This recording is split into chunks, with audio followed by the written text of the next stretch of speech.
Un truc que j'ai trouvé tout à fait par hasard dans une pile de vieux paplards. C'était le congrès de 1956 de l'UNEF. Et il demandait l'allocation d'études pour tous. Alors à l'époque, il devait y avoir, 200 000 étudiants, et encore tout mouillé. Hein. Aujourd'hui, il y a 3 millions d'étudiants. C'est une chance extraordinaire pour notre pays.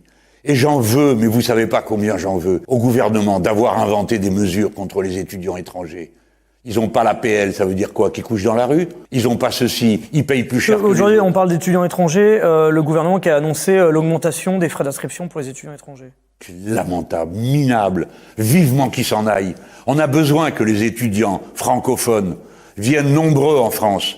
Monsieur Buzyn, à la fin du siècle, 9 personnes sur 10 qui parleront français seront en Afrique. C'est une occasion extraordinaire pour notre peuple d'entrer en contact avec des centaines de millions de gens et donc d'avoir des réflexes communs, des idées en commun, des normes en commun. Je me bats pour la francophonie des peuples et ça veut dire qu'on arrête de vouloir dominer tout le monde. Donc si nous faisons, nous, les exploits auxquels j'aspire pour l'espace, par exemple faire l'avion spatial, il faut faire une université des métiers de l'espace. Et il faut la partager avec les pays francophones. Il faut faire une université de la mer et il faut partager avec les pays francophones. Il faut accepter les étudiants étrangers. Et tant mieux si des fois il y en a qui restent chez nous parce que c'est là qu'ils vont se marier, avoir des enfants, fonder une famille et peut-être qu'après ils retournent dans le pays d'origine de l'un ou de l'autre. Hein, voilà. Mais ça c'est que du bonheur, bon sang. Arrêtez d'avoir peur de tout et de tout le monde.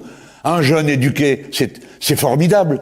Et tous ces jeunes gens, j'y reviens encore une fois, nous avons besoin des meilleurs scientifiques du monde. Nous allons vaincre le cancer, nous allons faire l'avion spatial, nous allons vaincre les maladies écologiques. Voilà ce qu'on va faire. Mais il faut arrêter de tout le temps faire peur à tout le monde dans ce pays et avoir pour unique projet dans la vie, faire des économies. Un jour,